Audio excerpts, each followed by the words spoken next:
Welcome back to study centre. Last के videos में हमने first chapter of macroeconomics cover किया था, that is introduction to macroeconomics. I hope आपको समझ में आया होगा कि वो what is macroeconomics is all about.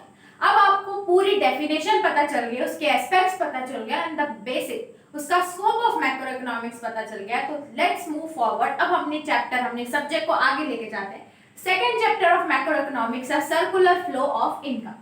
जैसे कि मैंने आपको इंट्रोडक्शन में बताया था कि इकोनॉमिक्स क्या रहेगा, इज ऑल अबाउट मनी, कि हमारा इकोनॉमी में मॉनिटरी बोलते हैं ना, ही इज इकोनॉमिकली स्ट्रांग, मतलब वो मॉनिटरी टर्म्स में अच्छा है। तो अब इसमें हम मनी के बारे में पहले पढ़ेंगे, उसके बाद जितने भी टर्म्स इन्वॉल्व रहेंगे आगे चैप्टर्स में वो कंटिन्यू रहेंगे मनी के। तो सर्कुलर फ्लो ऑफ इनकम के पहले मैं आपको इसकी एक मैंने डेफिनेशन लिखी है, आप उस डेफिनेशन को पढ़िए, उसके बाद हम चैप्टर के साथ आगे बढ़ते हैं। लिखा क्या है? Refers to a cycle of generation of income in production process, distribution among the factors of production and finally its circulation from households to the production units in the form of consumption expenditure on goods and services produced by these units। शायद आपको ये थोड़ा boring और थोड़ा लेंदी और शायद ये समझ नहीं आएगा क्योंकि ये बहुत ही अजीब सी डेफिनेशन है, ठीक है, कोई बात नहीं। मैं आपको इसका पूरा चैप्टर इजी से समझाऊंगी सिर्फ 10 मिनट में। देखिए क्या होता है सर्कुलर फ्लो ऑफ इनकम, मतलब ये बोल रहा है कि जो इनकम है वो इकोनॉमी में सर्कुलेट कर रही है।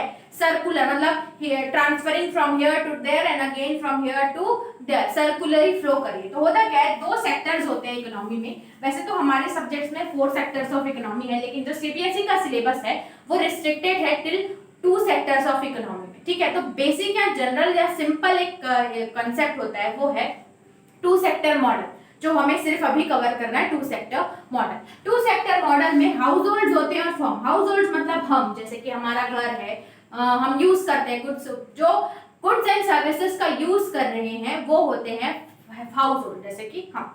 और फर्म्स जो है, जो प्रोडक्शन यूनिट है, जो प्रोडक्शन प्रोसेस में काम कर रहे हैं, they are producing goods and services, तो उसको बोलते हैं हम फर्म्स। 4 फैक्टर्स हमने पढ़े, 4 फैक्टर्स ऑफ प्रोडक्शन। फैक्टर्स मतलब कहीं ना कहीं वो उस प्रोडक्शन प्रोसेस में हेल्प कर रहे हैं, so they are termed as factors of production. 4 रहते हैं। पहला रहता है land, labour, capital and enterprise. अगर आप किसी भी बिजनेस या कहीं पे भी काम करने जाते हो तो the most important things are these 4। Land आपको जरूरी है, लेबर, विदाउट लेबर आप कैसे काम करोगे, एंड कैपिटल, विदाउट इन्वेस्टमेंट अपना बिजनेस कैसे स्टार्ट करोगे, एंड प्रॉपर एंटरप्राइज, उसके बिना आप कैसे अपनी जो एक्टिविटीज रहेगी वो कैसे फॉरवर्ड करोगे, कैरी ऑन करोगे, ठीक है। तो ये 4 फैक्टर्स ऑफ जो भी है ये प्रोडक्शन, ये हमें हेल्प करते हैं इस इकोनॉमी को सर्कुलेट करने के लिए। कैसे? देखो 2 सेक्टर है, एक हाउस होल्ड और एक फर्म, ठीक है। हाउस होल्ड्स में ऐसे लोग रहते हैं जो कि गरीब है, ठीक है, गरीब इन द सेंस इनके पास लिविंग अर्न करने के लिए कोई सोर्स नहीं है, ठीक है, they don't have any source of earning income, so they will move forward to search for an work. लोग आगे जाएंगे अपना वर्क सर्च करने के लिए, ठीक है। तो वो लोग, ये हाउस होल्ड्स में हम फर्म्स को क्या प्रोवाइड करते हैं, हम ऐसे जाएंगे इन सर्च ऑफ वर्क। तो यहाँ पे हम हाउस होल्ड फर्म्स को क्या देते हैं, मान लो अगर मेरे पास लैंड था तो मैंने फर्म्स को दे दिया लैंड, लैंड दे दिया कि जाओ अपना काम करो। तो फर्म्स उनके बदले हमें क्या देंगे, रेंट देंगे, ठीक है। लैंड में अगर मेरा यूज कर रहा है तो वो रेंट देंगे। उसके बाद थोड़ा और गए तो लैंड के बाद लेबर, जो हाउस होल्ड थे उसमें लेबर भी थे, तो फर्म्स बोले लेबर की जरूरत है, लेबर के बदले उन्होंने क्या दिया, वेजेस, ठीक है। उसके बाद कैपिटल, हम कहीं ना कहीं से ऐसा कुछ सेविंग एंड कंजप्शन करते हैं कि हाउस होल्ड्स फर्म को प्रोवाइड करते हैं कैपिटल, तो कैपिटल के बदले फर्म्स क्या देते हैं, इंटरेस्ट। कहीं ना कहीं अगर मान लीजिए अगर हम इन्वेस्ट करते हैं सर्टेन कंपनीज में या फर्म्स में, तो इन रिटर्न हमने कैपिटल इन्वेस्ट किया तो they will provide us the interest. उसके बाद एक होता है एंटरप्राइज या एंटरप्रेन्योरशिप, ठीक है। एंटरप्रेन्योरशिप भी हम ही देंगे क्योंकि हम आइडियाज के साथ आगे रहेंगे फर्म्स के लिए, क्योंकि एक बड़ा एस्टेब्लिशमेंट खड़ा करने के लिए हम एक आइडियाज के साथ। तो एंटरप्रेन्योरशिप के, एंटरप्राइज के बदले वो हमें देते हैं प्रॉफिट, ठीक है। अब क्या हुआ, house hold provides land, labour या फैक्टर सर्विसेज, इन सबको क्या बोलते हैं, फैक्टर सर्विसेज। मतलब प्रोडक्शन प्रोसेस में जो भी सर्विसेज काम आती है उसको क्या बोलते हैं, फैक्टर सर्विसेज। तो household provide factor services to firms and in return, अब भाई इसने तो क्या, हमने उनको काम प्रोवाइड किया, रिटर्न फर्म्स हमको क्या देगा, firm will provide us goods and services. अब भाई फर्म्स ऑपरेट कर रहे हैं ना with this four factors of production, firm started producing, मतलब प्रोड्यूस कर रहे हैं, तो in return firms house hold को क्या देते हैं, उनकी डेली के लिए गुड्स एंड सर्विसेज, क्या देते हैं, गुड्स एंड सर्विसेज, ठीक है, गुड्स एंड सर्विसेज उनको देते हैं। अब गुड्स एंड सर्विसेज नहीं, इन रिटर्न अब ये सब दिया तो उन्होंने हमें ये सब प्रोवाइड किया, जैसे कि लैंड के बदले में रेंट, और लेबर के बदले में वेजेस, कैपिटल के बदले में इंटरेस्ट, और एंटरप्राइज के बदले में प्रॉफिट। मतलब इन रिटर्न इन्होंने हमने जो वर्क दिया उनको, हमने जो काम का एफर्ट, जो लेबर दिया, उसके बदले ये हमें देते हैं फैक्टर पेमेंट्स, ठीक है, ये फैक्टर सर्विसेज हमने प्रोवाइड की और हम इनका काम कर रहे हैं, तो वेजेस, रेंट, ये सब हम लोग को क्या कर रहे हैं, पे कर रहे हैं। तो पहले households provides factor services to firms and firms again provide factor payments to household, पैसा देंगे। उसके बाद इनके पास पैसा आ गया, ये काम कर रहे हैं, तो क्या सिर्फ पैसे से ही हमारी अर्निंग लाइफ चलती है क्या, नहीं। अब उनको कुछ जरूरत पड़ेगी खाने की, या बेसिक क्लोथ्स की, या गुड्स एंड सर्विसेज की, हेल्थ सर्विसेज, एजुकेशन सर्विसेज, या गुड्स की जरूरत पड़ेगी, तो वो कहाँ से लेंगे, फर्म से ही लेंगे। तो जो भी फैक्टर पेमेंट जो रिसीव करते हैं फर्म से, हाउस होल्ड उसको अगेन स्पेंड कर देते हैं फर्म्स को देते हैं in the form of consumption expenditure. मतलब जो गुड्स एंड सर्विसेज प्रोवाइड कर रहे हैं हमें फर्म्स, उनको हम यूज करते हैं, और जो फैक्टर सर्विसेज हमें चाहिए, फैक्टर पेमेंट्स उन्होंने दी है, वो अगेन हम स्पेंड कर देते हैं फर्म्स पे in the form of consumption expenditure. Consumption expenditure हम इन्हें देते हैं, तो किसके लिए दे रहे हैं, गुड्स एंड सर्विसेज के लिए, तो फर्म्स हमें क्या प्रोवाइड करते हैं, गुड्स एंड सर्विसेज। तो इनडायरेक्टली अगर आप देखोगे तो ये दो सेक्टर मॉडल में ही सारा चल रहा है, इधर से फैक्टर सर्विसेज जाती है, तो इधर से फैक्टर पेमेंट जाती है, इधर फैक्टर पेमेंट्स कंजप्शन एक्सपेंडिचर के फिर से फर्म को देते हैं हाउस होल्ड, तो जो फैक्टर फर्म्स रहते हैं वो गुड्स एंड सर्विसेज प्रोवाइड करते हैं। मतलब सर्कुलर फ्लो ऑफ इनकम हुआ ना, इनकम इधर से उधर ट्रांसफर हो रही है, देन इधर तो इधर, इधर तो इधर, इसीलिए इसको बोलते हैं सर्कुलर फ्लो ऑफ इनकम। इसमें तीन फेज होते हैं। पहला होता है जनरेशन फेज। जनरेशन फेज मतलब कि जब हम गुड्स एंड सर्विसेज प्रोड्यूस करते हैं, ठीक है, first is when we go for producing goods and services, तो वो है जनरेशन फेज। फिर क्या है, डिस्ट्रीब्यूशन फेज। डिस्ट्रीब्यूशन फेज मतलब जब हम सेल करते हैं गुड्स एंड सर्विसेज को, तो वो है हमारा डिस्ट्रीब्यूशन फेज। उसके बाद डिस्पोजिशन फेज। डिस्पोजिशन मतलब हम जब कंज्यूम करते हैं उसको, तो वो है हमारा डिस्पोजिशन फेज। 3 फेज रहते हैं। तो आई होप आपको सर्कुलर फ्लो ऑफ इनकम समझ में आया होगा। इसमें 2 फ्लो है। इसमें आप लोगों को कुछ फ्लो दिख रहा है, एक है रियल फ्लो और दूसरा आपको दिख रहा होगा मनी फ्लो, ठीक है।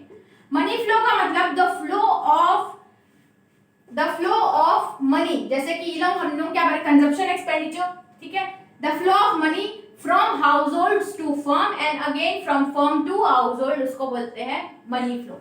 मतलब कि firm provide factor payments to households and household again spend the amount to firms for consumption expenditure. मतलब इसमें सिर्फ मनी का ही सर्कुलेशन दिख रहा है, तो उसको बोलते हैं मनी फ्लो। मतलब जो सर्कुलेशन में मनी इन्वॉल्व हो, तो वो हमारा मनी फ्लो।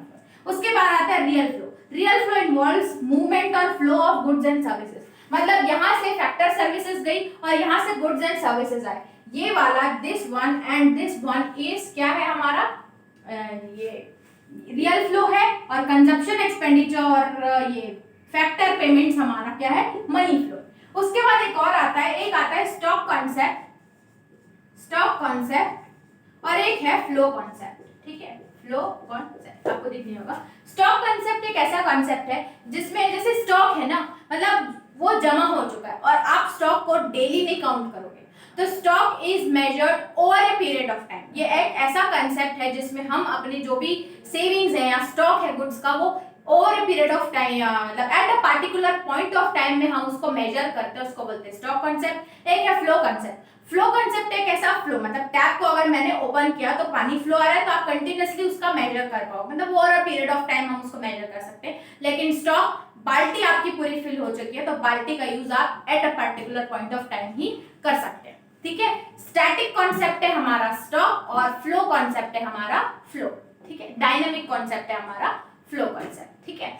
तो ये था हमारा chapter circular flow of income. बहुत ही इजी था। इसमें हमने पढ़ा what do you mean by circular flow of income, दो सेक्टर्स इन्वॉल्व रहते हैं। पहला रहता है household and firm. Household provide factor services to firms and firms in return provide factor payments to house hold.